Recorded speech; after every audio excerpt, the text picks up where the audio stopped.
Bonjour à tous et bienvenue dans ce nouvel épisode de Léo's French Corner. Je suis extrêmement heureux de vous retrouver aujourd'hui pour parler d'un sujet qui rend tous les étudiants en français complètement fous, mais qui prouve aussi votre immense courage. Salut tout le monde. Bonjour Léo. Oui, je confirme, le courage est nécessaire. Le sujet d'aujourd'hui m'a littéralement fait pleurer de rire et de frustration pendant ma première année en France.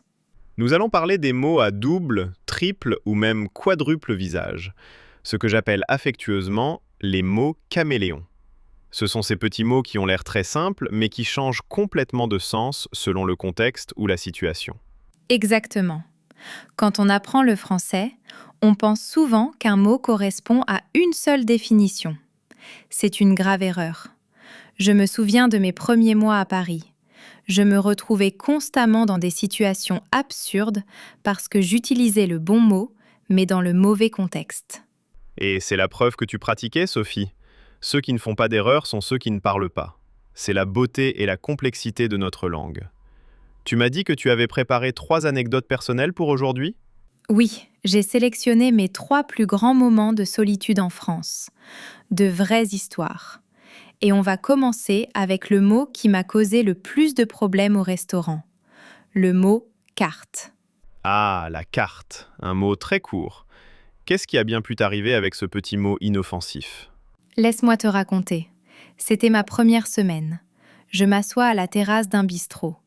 Le serveur arrive et avec mon meilleur accent et un grand sourire, je lui dis « Bonjour monsieur, est-ce que je peux avoir le menu s'il vous plaît ?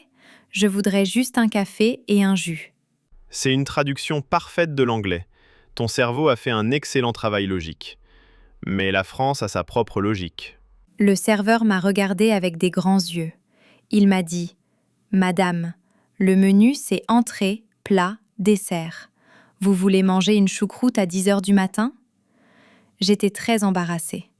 J'ai compris plus tard qu'en France, un menu est un repas complet à prix fixe. Ne sois pas embarrassé, c'est une erreur classique et très mignonne.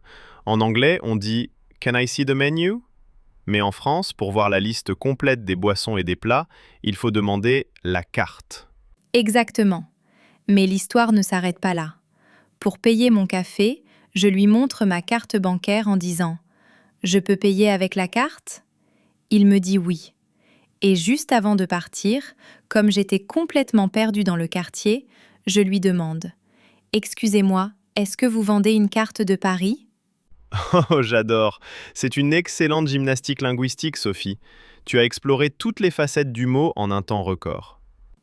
En 1 heure, j'avais utilisé le mot « carte » pour demander à boire, pour payer l'addition et pour trouver mon chemin. C'est fantastique. Pour nos auditeurs, c'est le parfait mot caméléon. La carte au restaurant, c'est le document avec les plats. La carte, c'est aussi votre moyen de paiement bancaire. Et c'est un plan de la ville pour s'orienter. Le contexte change tout, mais tu as survécu avec brio. D'accord, la carte c'était une belle aventure, mais ce n'est rien comparé à mon deuxième mot. Ce mot a été mon pire cauchemar pendant 1 mois. C'est le mot « coupe ». Une coupe. C'est vrai que c'est un mot qui pose problème. Raconte-moi ta première rencontre avec lui. En anglais, on utilise le mot « cup » pour tout.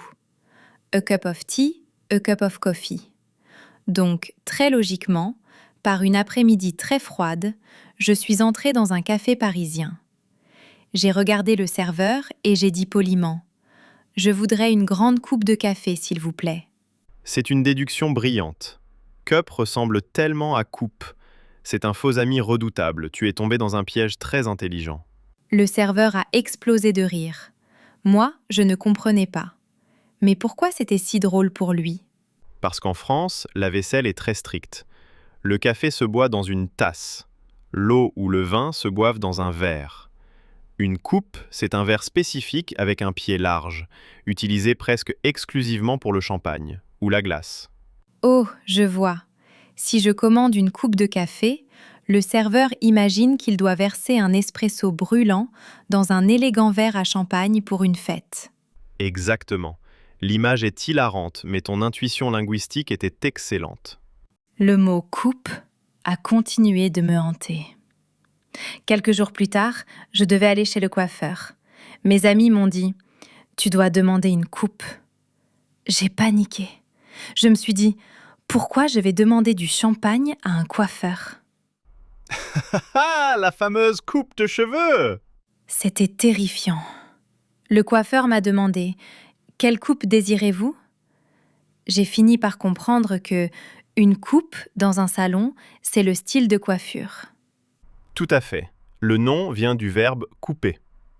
D'ailleurs, en parlant du verbe couper, tu as aussi exploré ce mot lors d'un repas, n'est-ce pas? Oui, le drame du fromage. J'étais invitée à un dîner très chic. Le plateau de fromage arrive vers moi. Il y avait un magnifique triangle de brie. J'ai pris le couteau et j'ai coupé la pointe du triangle pour me servir. Alerte rouge gastronomique! Tu as coupé le nez du fromage! Mais je ne savais pas. Tout le monde à table s'est arrêté de parler.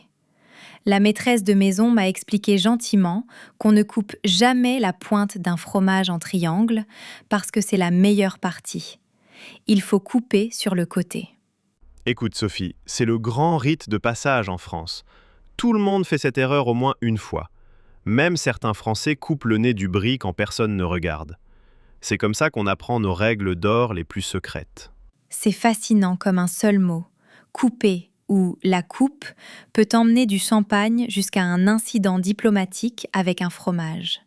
Et pourtant, tu as gardé le sourire à chaque fois. Je crois que tu as une dernière anecdote pour nous. Un mot qui change de sens juste en changeant de genre, masculin ou féminin. Oui, l'histoire de Tours. En tant que touriste, c'était mon mot préféré. Un lundi, mon professeur de français me demande ce que j'ai fait pendant le week-end. Très fière, je réponds « C'était super, j'ai fait le Tour Eiffel dimanche. » Le Tour Eiffel, magnifique. Le professeur a souri et m'a dit « Sophie, vous avez couru tout autour de la Dame de Fer ?» Je voulais juste dire que j'avais visité le monument. Tu sais, vu la taille de la Tour Eiffel, faire le tour est un excellent exercice de cardio. Ton professeur a dû être impressionné par ton énergie. C'était une erreur si grave que ça ? Pas du tout grave, mais très subtile. Beaucoup de mots changent radicalement de signification si on utilise le ou la. La Tour Eiffel, avec un A, c'est le monument vertical. Mais si tu dis le tour au masculin, cela veut dire une promenade ou un circuit. C'est pour ça qu'on dit le Tour de France pour la course de vélo. Je comprends. Si je parle d'une promenade, je dis « je vais faire un petit tour ». Mais l'architecture, c'est la tour. Ça change tout. Bien Sophie, c'est l'heure de vérité. On passe à notre fameuse simulation. Nous sommes à la terrasse d'un merveilleux café parisien. Je suis le serveur.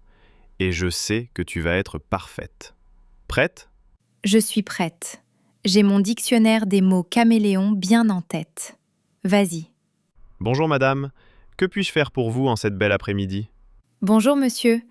Est-ce que je pourrais voir la carte, s'il vous plaît ? Je voudrais fêter mon arrivée à Paris. Parfaitement formulé. Voici la carte des boissons. Que prendrez-vous ? Une belle tasse de café ? Non, c'est un jour de fête. Je voudrais une coupe de champagne, s'il vous plaît. Une coupe ? Un choix extrêmement élégant. Et voici votre addition, madame. Merci beaucoup. Est-ce que vous acceptez la carte pour le paiement ? Bien sûr. Et quel est votre programme pour la fin de la journée ? Je vais faire un petit tour à pied pour aller admirer la magnifique Tour Eiffel. Oui ! Et coupé ! C'est un triomphe absolu, Sophie. Un parcours sans aucune faute. Tu as navigué entre le menu, le verre de champagne, la promenade et le monument comme une véritable experte. Je suis très fier de toi. Merci Léo. Et regarde, je n'ai même pas essayé de couper le nez de ton fromage imaginaire. Toutes ces histoires me font beaucoup rire aujourd'hui.